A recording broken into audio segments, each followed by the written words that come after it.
Sa ating serbisyo ngayon, alamin natin ang paghahanda ng Philippine National Police para po sa UNDAS at itong naging monitoring din nila para dito sa barangay at sangguniang kabataan elections kasama ang kanilang tagapagsalita na si Police Colonel Jean Fajardo. Magandang hapon po, Colonel Fajardo. Magandang hapon po, Ma'am Ruth. Magandang hapon po. Pwede ko po muna kayong tanungin tungkol dito sa BSKE. Ano po yung inyong monitoring at alam ko ay may mga binabantayan pa rin po kayo kahit tapos ang eleksyon. Tama po, Ma'am. May mga areas pa rin po tayo, Ma'am, na ongoing pa po yung election ngayon dahil hindi po natuloy yung election kahapon, particularly, Ma'am, dyan sa lugar po ng Naguma, Calbayog City dahil bundok po kasi yun, Ma'am, at medyo naharas po yung ating mga guro at mga pulis na umakyat po ng bundok kahapon. Kaya minarapat po mismo ng kanilang election officers na ngayon na lang po ituloy yung election doon. So minomonitor po natin yan at doon sa iba pa pong area na particularly dyan po sa may Bangsamoro, may ilang barangay po dyan ang hindi natuloy kahapon at ngayon ay tuloy-tuloy po yung ginagawang election. But generally yung monitoring nyo naging maayos naman po, Colonel? Yes, Ma'am. Generally peaceful and orderly naman po, Ma'am, yung nangyari pong election natin kahapon. Bagamat may mga naitala po tayong mga insidente, particularly dyan sa mga Bangsamoro Autonomous Region, kung saan nakapagtala po tayo ng ilang shooting incidents po. But overall po ay naging mapayapa naman po yung ating election.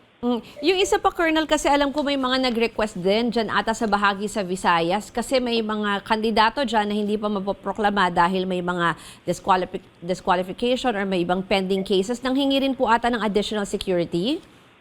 Yes po, Ma'am. Hinihintay lang po natin, Ma'am, yung report po ng ating mga field commanders doon nga po doon sa may mga concern nga, bagamat sila ay naiproklama at hindi pa sila makaupo for various reasons po, ay magpo-provide po ng necessary security po yung ating mga local officials po dyan. Particularly, kailangan lang po nilang mag-request uli sa COMELEC dahil umiiral pa rin po yung election period natin. Kailangan pa rin pong humingi po ng exemption sa COMELEC. Okay. Tsaka yung gun ban ulit, ano nga ulit, hanggang kailan po ito, Colonel? Hanggang November 29 pa po ang implement po natin, Ma'am, ng gun ban. Okay. So malinaw po yan, no, na hanggat wala silang kahit anumang exemption, November 29 pa rin ipapatupad po yan. Tama po, Ma'am. Okay.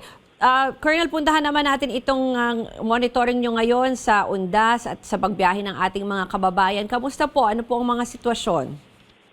So far, Ma'am, wala pa naman tayong naitala na any major incidents ang nagawa po nating pagbabantay. Over the weekend ay naglatag na rin po tayo ng seguridad para nga sa UNDAS dahil anticipate po natin na yung iba nating mga kababayan ay sasamantalahin yung mahabang weekend para bisitahin na yung kanilang mga namayapang mahal sa buhay.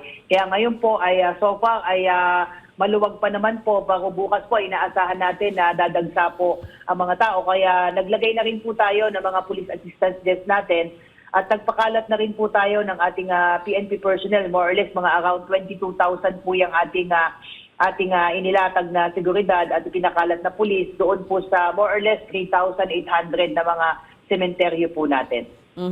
Aside from that po kasi minsan, halimbawa dito sa Metro Manila, kita naman natin yung traffic napakaluwag, halos walang tao. Minsan kasi naiiwan yung doon parang sumasalakay yung mga yung mga kriminal pag walang mga tao. Ano pong paalala nyo, Colonel? Yes, Ma'am. Ang paalala po natin sa mga kababayan nating iiwan ng matagal na araw o mahabang oras po yung kanilang mga bahay, ay siguraduhin pong nakakandado ang pinto at bintana ng kanilang mga bahay. At kung sila naman ay maglalagay po ng, kaya naman po ng budget nila, baka pwede sila maglagay po ng mga anti-theft devices at CCTV for additional security. At ilayo yung mga mahalagang bagay sa madaling masungkit at yung pinto nila para hindi mawalan ng gamit. At yung mahalagang gamit po nila, Ma'am, sa labas ng bahay nila, kagaya po ng bisikleta, ay maaaring ipasok na lang po to sa bahay para iwas nakaw na rin po. At kung sakasakali po na sabi ko kung matagal silang mawawala, siguraduhin po na wala pong may iwang bukas po nakasaksak na mga appliances at mga nakasinding kandila para hindi po ito pagsimulan ng sunog po. At syempre po, yung lagi natin pinapaalala, iwasan po muna mag-post sa kanilang mga social media na mga schedule nila, na mga pupuntahan nila sa UNDAS, ay yung mga tinatawag po natin mga at the moment post kasi Meron na rin po tayong mga cyber criminals na nagmamatsyag at pag alam nilang walang tao doon sa kanilang bahay, ay yun ang gagamitin nilang pagkakataon para kayo ay pasukan po. Mhm.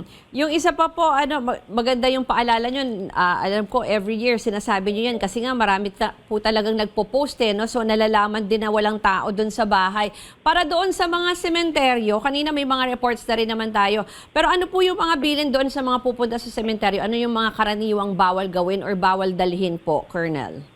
Ang ating paalala dyan, ma'am, sa ating mga kababayan, lalo-lalo na ngayon, wala na pong restrictions. Pero kung kaya rin naman, ma'am, na wag na pong magdala ng mga maliliit na bata, yung mga ating mga senior citizens, kasi mainit po ngayon at makapal po yung bugso ng tao para hindi na po sila maipit dyan. At paalala natin, bawal pa rin pong magdala po ng mga pointed at bladed weapons po, yung mga sharp objects. At syempre yung mga flammable materials po, bawal po yan. At yung mga tinatawag po natin mga intoxicating drinks, bagamat na list na po yung liquor ban natin kaninang hating gabi, ay ipinagbabawal po yung ipasok sa ating mga sementeryo.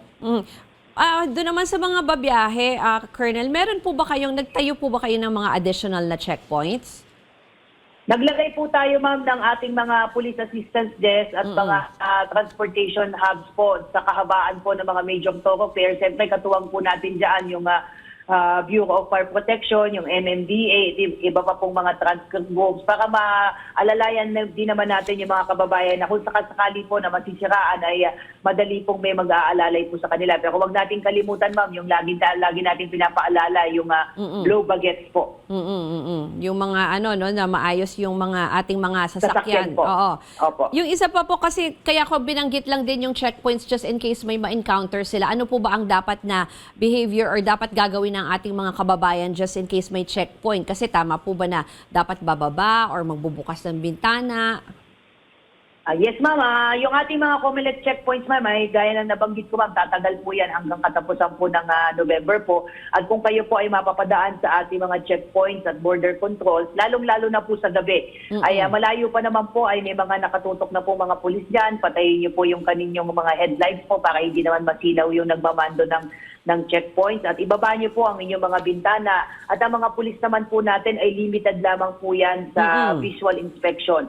Hindi po kayo maaaring pababain ng pwersahan, hindi po maaaring pabuksan po ang inyong mga glove compartment at luggage compartment unless of course may nakikita po silang mga kontrabando in plain view, may nakikita silang nangyayaring krimen sa loob ng inyong mga sasakyan. Otherwise po doon ay doon lamang po kayo sa inyong sasakyan at pakiusap lang po at maintindihan nila na ito naman ay ginagawa po natin para na rin sa kaligtasan po ng lahat.